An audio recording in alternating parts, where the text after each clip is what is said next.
Viens, je t'emmène à la Cité Blanche, véritable ville fantôme ici à Viviers en Ardèche. Viens, je t'emmène à la découverte de la Camargue, au domaine de Méjeanne, entre Arles et les Saintes-Maries-la-Mer.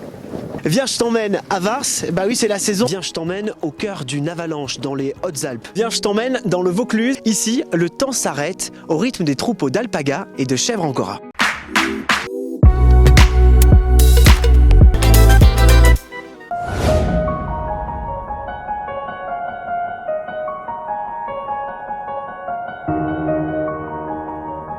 J'arrive pas à réaliser. Il me semble que j'y suis encore, que demain on va y revenir et que mes copains et les amis vont sortir là. Ça, j'aimerais le revivre, moi. Pour loger, pendant 3 ans, j'ai habité ici. On n'en revenait pas. On avait tout ce qu'il fallait. Il y avait l'eau chaude, on avait de quoi se chauffer. On était bien dans les maisons. Chacun avait sa chambre et on était heureux, on était joyeux. On demandait que ça.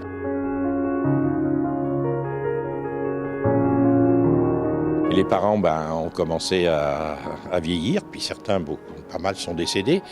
Et puis Lafarge a changé de stratégie. Personne ne voulait s'y installer parce qu'il y a eu une petite mort, si vous voulez, qui s'est faite tout doucement par le temps, l'âge, enfin tout ça. La nature a repris ses droits, mais il y a encore 30, 40, 50 ans, il y avait quoi là devant nous? Eh bien, vous aviez une boucherie et une boulangerie. Ma copine et puis mes copains habitaient cette maison là au bout.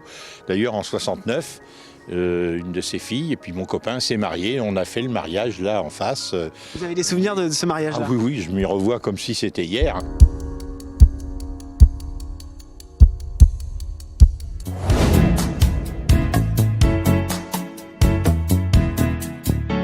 Alors ici, il y a près de 250 taureaux en semi-liberté, des taureaux sauvages de race camarguaise.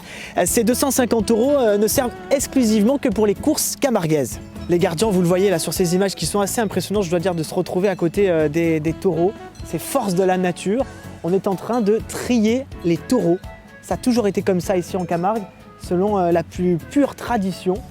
Et c'est assez impressionnant à vivre. Ici, vous êtes alors gardien, riziculteur, agriculteur. On a appris à tout faire ici au domaine de Méjeanne depuis des décennies. On ne peut pas faire mieux pour parler de la Camargue.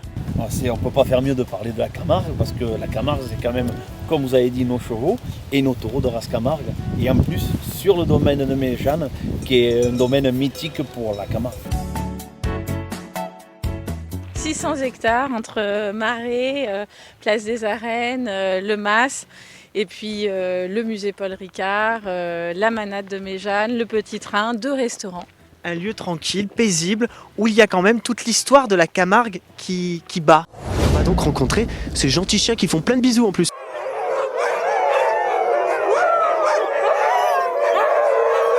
Bonjour Laurent.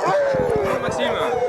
Bienvenue, merci beaucoup de m'accueillir ici. De rien, je t'en prie, bienvenue chez toi et toute ton équipe. Ça réveille là, non? Là, ils ont envie d'y aller, là on va faire des jaloux, là, tu vois. Ah, c'est énorme.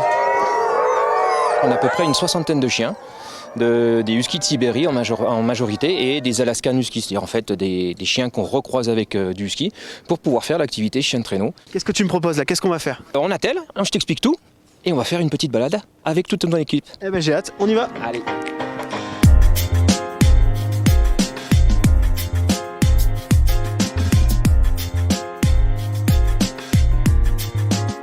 Ça peut tirer fort, oui. Ça peut tirer, tracter, on va dire, très fort.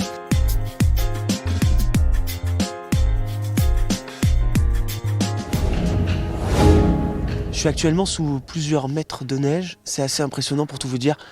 C'est cette poche d'air qui est essentielle lorsqu'on est pris dans une avalanche pour augmenter ses chances de survie. Dans quelques minutes, il y a un maître chien qui va venir me secourir.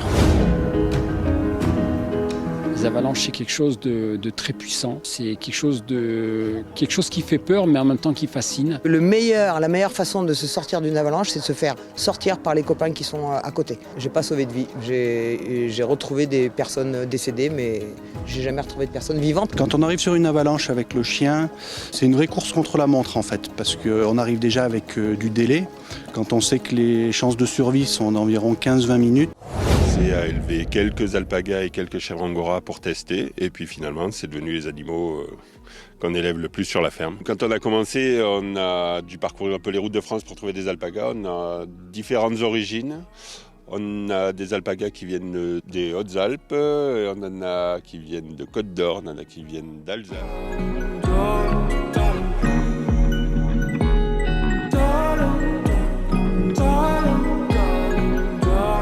Alors on va aller voir Molky. Apparemment Molky c'est la plus domestiquée. Elle aime bien les humains.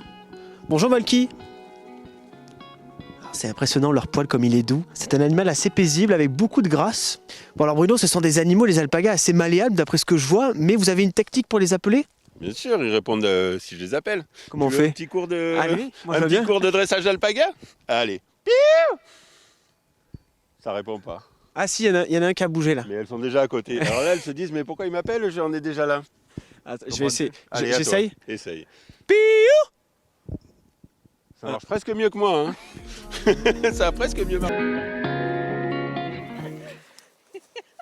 Oh putain.